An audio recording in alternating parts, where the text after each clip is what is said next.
Nous aimons dans l'autre, c'est l'image qui nous renvoie de nous-mêmes. Comme Swann n'aimait pas Odette de chez Proust, elle lui était d'aucune façon, elle était nullement ravissante pour lui d'aucune façon.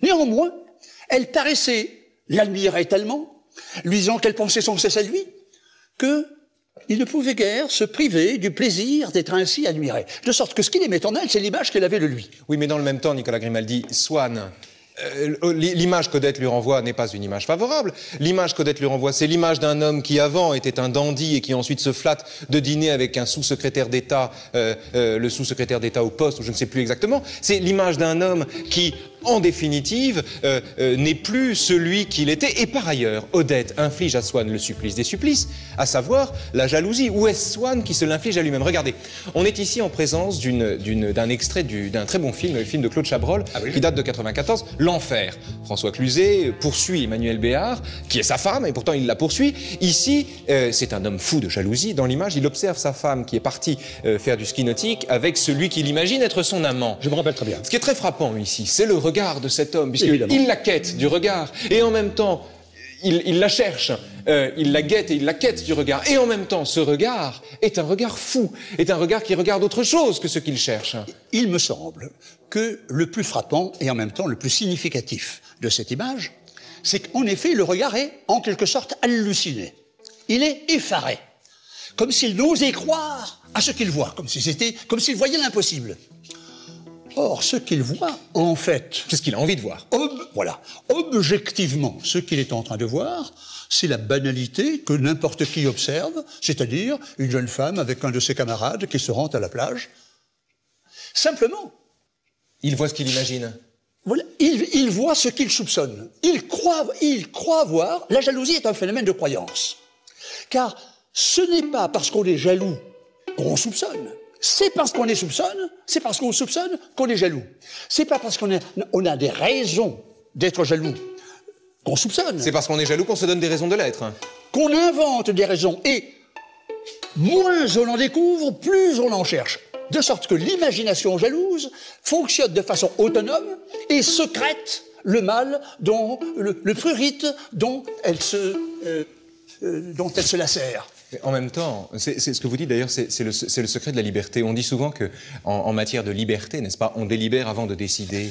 Or, il arrive bien souvent qu'on décide et que la délibération vienne après ratifier la décision qu'on a prise d'abord. Il en va de même avec la jalousie. On croit qu'on est jaloux parce qu'on a des raisons d'être jaloux. En vérité, on se donne des raisons d'être jaloux parce qu'on est jaloux d'emblée. Guitry disait cette phrase formidable, il disait « c'est un cocu et c'est pour ça que je le trompe ». Oui, vous savez, il me semble qu'il y a plusieurs racines, plusieurs origines à la jalousie. Je veux dire diverses sortes de jalousie. Lorsqu'un amour est vécu de façon fusionnelle, lorsqu'il nous semble, comme chez Platon, qu'on ne fasse qu'un avec la personne aimée, nous avons l'illusion de former un tout insécable, de sorte que tout ce qui est à l'extérieur menace le caractère infracturable de cette unité. Donc, tout l'extérieur est danger, tout l'extérieur est péril, tout extérieur est aventure, toute aventure est mortelle. Donc il suffit qu'elle regarde à l'extérieur, qu'elle regarde par la fenêtre, elle menace l'unité de ce tout infrangible. Deuxième hypothèse. Lorsque l'amour est un émerveillement. Comme lorsque vous le disiez à propos des qualités. Elle est si belle qu'elle verra que je suis con, que je suis laid, elle sera courtisée par tout le monde, elle est si intelligente qu'elle verra aussitôt mes limites. C'est le syndrome d'Othello. Je suis noir, elle est blanche. Exactement. Elle doit me tromper. C'est le syndrome d'Othello. Elle m'émerveille tellement que je n'en reviens pas qu'elle ait pu m'aimer. Cela n'est pas possible. Je sens que je suis indigne d'elle.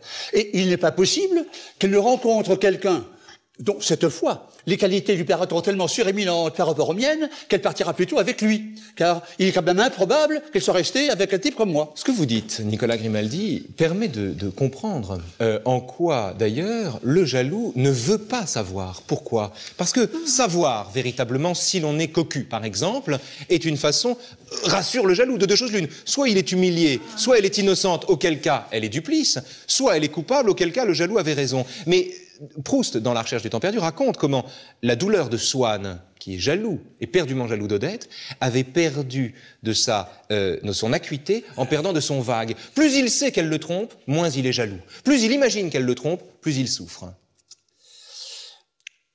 Le jaloux veut savoir. Il y a une sorte de frénésie de vérité chez celui qui est jaloux.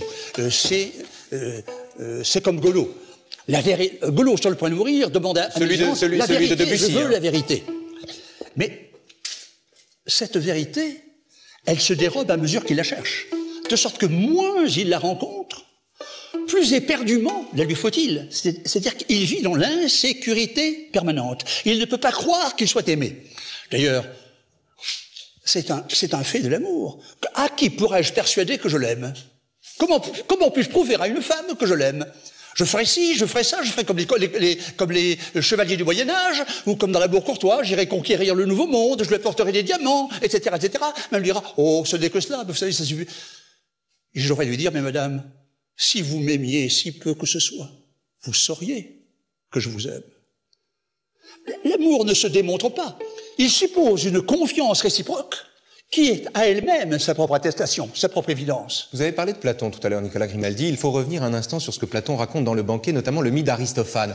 Oui. C'est Aristophane qui décrit ce que vous disiez d'un amour fusionnel, c'est-à-dire où on cherche toujours sa moitié, son âme sœur. Tout à fait. Aristophane raconte l'histoire d'individus qui ne formaient qu'une boule, 4 mains, 4 bras, 4 jambes, 2 têtes, qui marchaient en roulant, et qu'un jour Zeus a scindé en deux parce qu'il voulait envahir l'Olympe, et qui du coup vivent leur solitude comme une séparation. Comme la séparation d'avec l'autre. Or, on est ici en présence, regardez... Séparation de soi. C'est de soi. Mais regardez, justement, on est ici en présence d'un tableau absolument bouleversant de Pierre Bonnard. C'est L'homme et la femme, on est en 1900. C'est un tableau, comment dire, on aurait pu l'intituler Après l'amour. Les deux individus sont séparés ici par un paravent.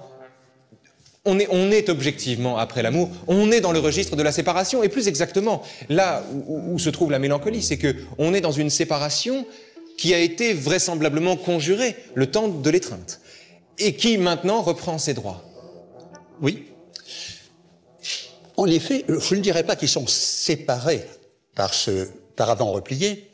C'est pas un hasard s'il l'a mis quand même ici. Cette mise en page est incongrue, insolite, provocante et typique de Bonnard. Le paravent est replié. Tout à l'heure, il ne l'était pas. Le paravent isolait ce couple du reste du monde. Cet isolement était celui en effet d'une totalité, mais d'une totalité dynamique, car dans le plaisir, dans la volupté, l'émotion de l'un retentissait en celle de l'autre, comment dirais-je, dans une ascension indéfinie jusqu'à la transe de la culmination. Or, cette tranche de la culmination est ce que chacun des deux attend, et c'est ce qui ne laisse plus rien à attendre.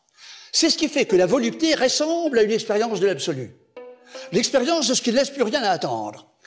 Quiconque a vécu la volupté avec un autre, ensemble, n'est-ce pas, ils se sont acheminés dans cette expérience de ce qui ne laisse plus rien à attendre. La paix absolue, qui comble toute attente.